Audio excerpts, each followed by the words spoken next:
Jalpaiguri town স্টেশনে রেলের অমৃত ভারত প্রকল্পের কাজ এবার গতি পেল। মঙ্গলবার সকাল থেকেই রেল কর্তৃপক্ষ যুদ্ধকালীন তৎপরতায় আর্থ মুভার নামিয়ে স্টেশনের পরিকাঠামো উন্নয়নের কাজ শুরু করেছে। দীর্ঘ কয়েক দশক ধরে টাউন স্টেশন সংলগ্ন এলাকায় ব্যবসা চালিয়ে আসা ব্যবসায়ীরা পূর্ব নির্ধারিত পরিকল্পনা অনুযায়ী রেলের পুকুর পাড়ে নিজেদের দোকান সরিয়ে নিয়েছেন।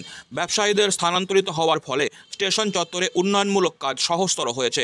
অন্যদিকে নতুন স্থানেও ব্যস্ততা বেড়েছে ব্যবসায়ীদের। শাকসবজি, মাছ মাংস বিক্রেতারা নতুন উদ্যমে ব্যবসা শুরু করেছেন। ক্রেতারাও খুশি, কারণ বড় পরিসরের বাজার বসার ফলে কেনাকাটার সুবিধা বেড়েছে। টাউন স্টেশন ব্যবসায়ী সমিতির অন্যতম সদস্য জয়ন্ত কর বলেন, আমরা রেলের ফাঁকা জায়গায় সরে এসেছি, কারণ আমরাও চাই জলপাইগুড়ির উন্নতি হোক, টাউন স্টেশনের পরিকাঠামো আরও ভালো হোক। আমাদের কর্মসূচি বলতে আমরা যে বিকল্প আমরা তো স্থান পরিবর্তন করলাম, আমরা বাজারের মধ্যেই আছি। আমাদের রেল আমাদেরকে বলেছে যে জায়গাটা আমরা পেয়েছি ফাঁকা জায়গাটায় চলে যান, আমাদের কোনো অসুবিধা নেই। ওদের যেই জায়গাটার প্রয়োজন ছিল সেই জায়গাটা আমাকে টোটালটাকে ভ্যাকেন্ট করে দিয়েছে। এবার মুদিখানার দোকান কবে সব যেসব দোকান ভিতরে পড়ে রয়েছে তাদেরকে সবাইকেই আস্তে আস্তে শিফট হতে হবে। কবে পুরো কাজ কবে নাগাদ শেষ করবে?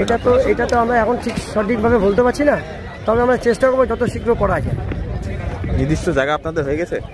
আপাতত আমরা জায়গা এখন পর্যন্ত যেই সব এখানে দুটো তিনটা বাড়ি রয়েছে তাদেরও সমস্যাগুলো আছে। এই পুরো জায়গাটা আমরা যতক্ষণ না ক্লিয়ারলি পাচ্ছি ততক্ষণ আমরা বুঝতে পারছি না যে কতগুলো দোকান এখানে অ্যাকোমোডেশন হবে।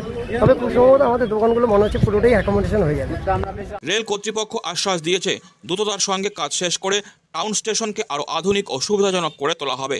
ব্যবসায়ীরাও আশাবাদী, খুব শীঘ্রই স্টেশন চত্বর স্বাভাবিক ছন্দে ফিরবে।